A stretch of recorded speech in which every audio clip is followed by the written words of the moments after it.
Hey team, it's Ben here. I wanted to record this video training to help you with something called the reversal of desire tool. Now, this isn't just a tool that will help you in your life. It's a way of thinking. It's a way of being in the world where you are pursuing something that you're often running away from.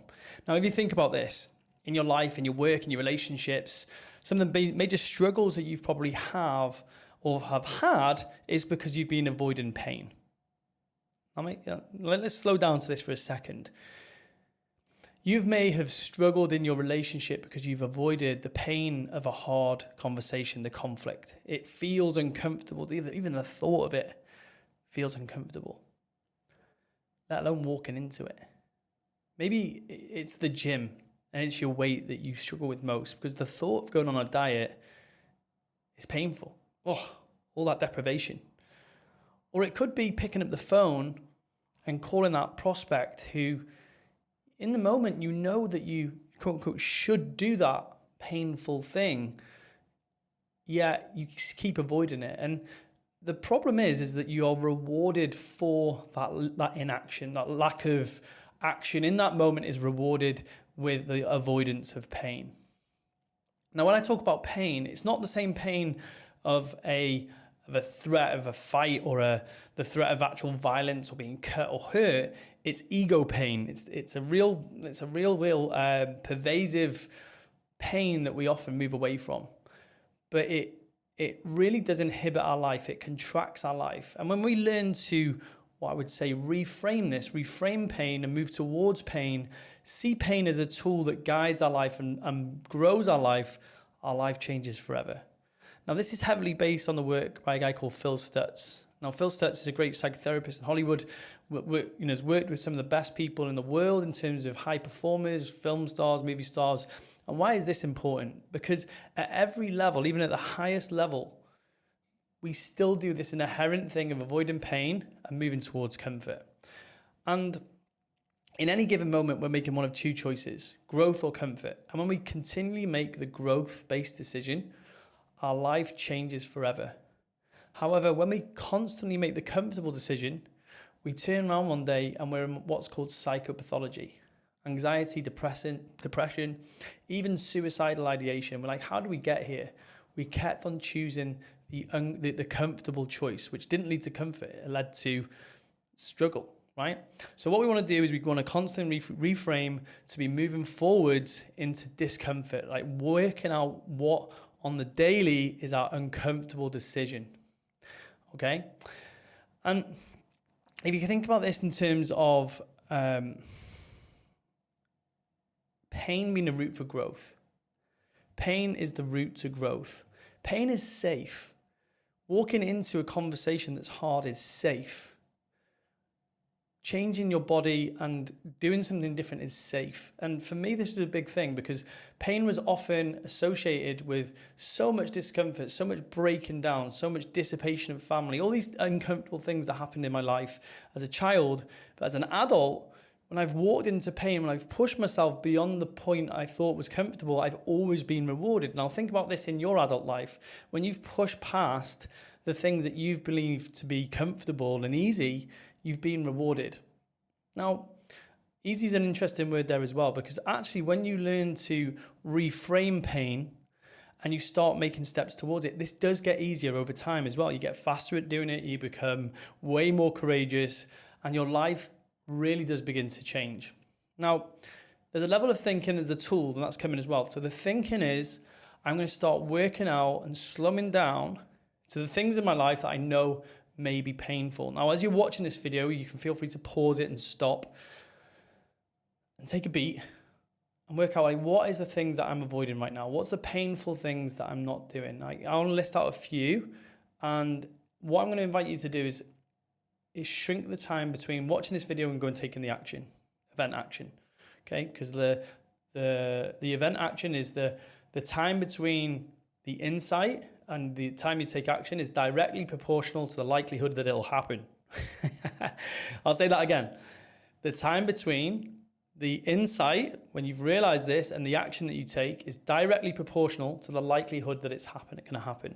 So if you leave this until tomorrow, if you put off into the future, the likelihood of you watching this video and getting value from it is going to diminish. So what we want to do is we want to start seeing pain as a route for growth. And the way I would actually prehab this, okay, is actually using the tool itself, which I'm going to teach you, but it came from the thinking from one of my clients, Luke. Now, Luke and I have worked together for about 2 years. He's very somatic. He loves things to be experiential and not just thinky.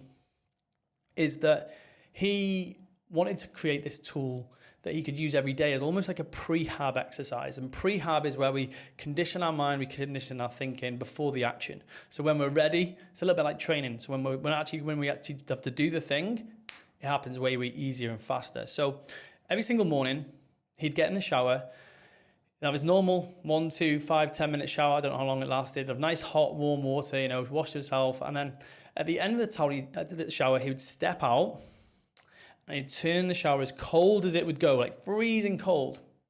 And he'd observe the water flowing down, and he would see that cold water, that inevitable pain he was going to be stepping into, as the thing that he was avoiding in his life. That thing that he was avoiding doing, he was going to step into it.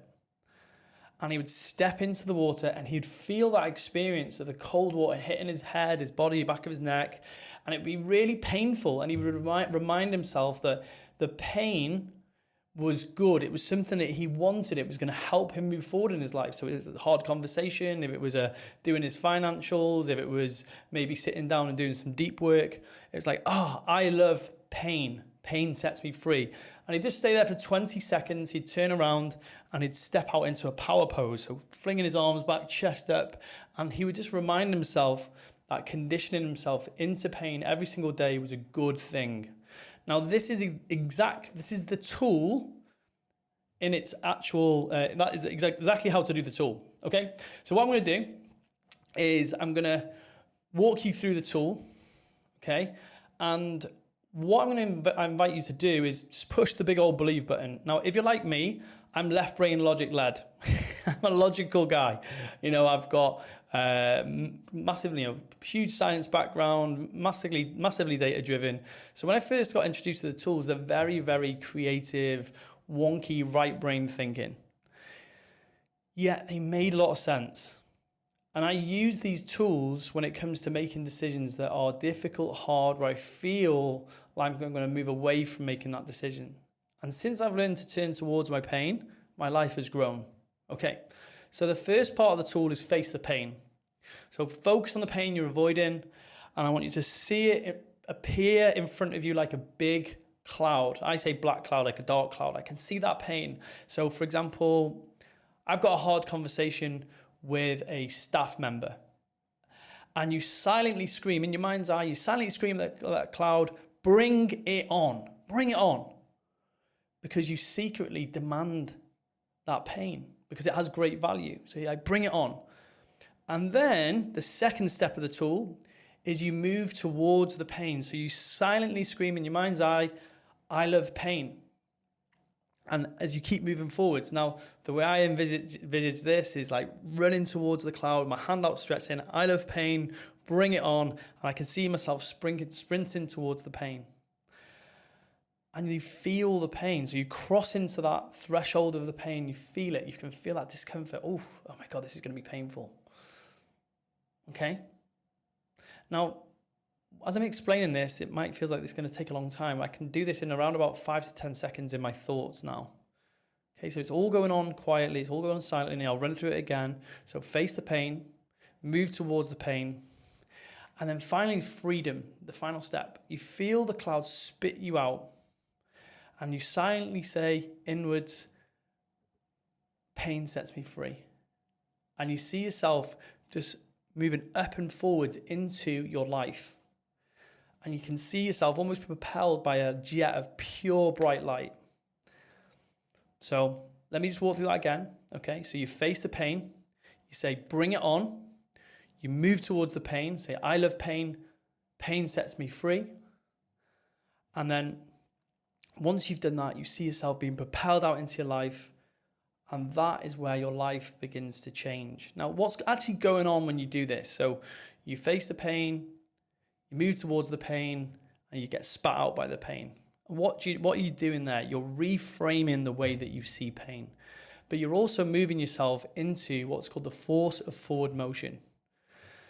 And this is where you start to take relentless action. Okay, so relentless forward motion connects you to a higher force. Now, a higher force is something that exists in life. And the way that you'll notice this is when you're in flow, you're in motion. You just seem to move through problems and challenges just so easily because you've got momentum. And I was coaching a client the other day, and we're talking about this idea of overwhelm. Now, overwhelm is just feedback from the brain saying you've lost your momentum. So we need to get back into forward motion.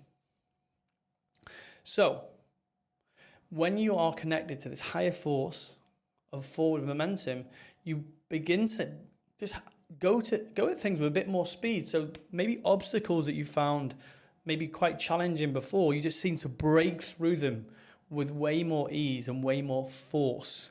And seemingly large challenges in the past seem to shrink. Now this tool and this thinking has helped me change my life and the life of so many clients. And if you've watched this video, you'll know there's something that you've been avoiding doing.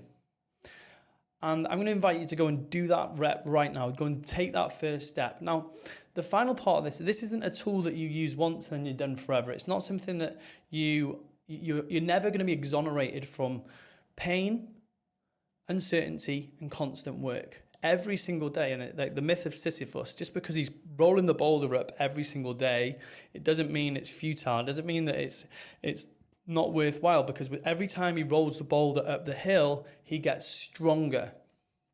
And that's what happens every single day in our lives. We're rolling the boulder up the hill only for it to roll back down and start in the following day at day 0. And once I realized that every single day I wake up, it's day 0, and I'm back to rolling the boulder up the hill again, but I'm getting stronger every single day, that is so rewarding in itself. Because what I thought is that if I got to this point where I'm super strong, I'd never have to roll the boulder up the hill again. And that's not going to happen, because the 3 constants in life: pain, uncertainty, and constant work. And that's why you need tools like this. Thanks for watching the video. Go and use the tool and let me know how you get on with using it. And then also, as you start using it, notice how you start to move through challenges and things that may have held you back in the past way quicker.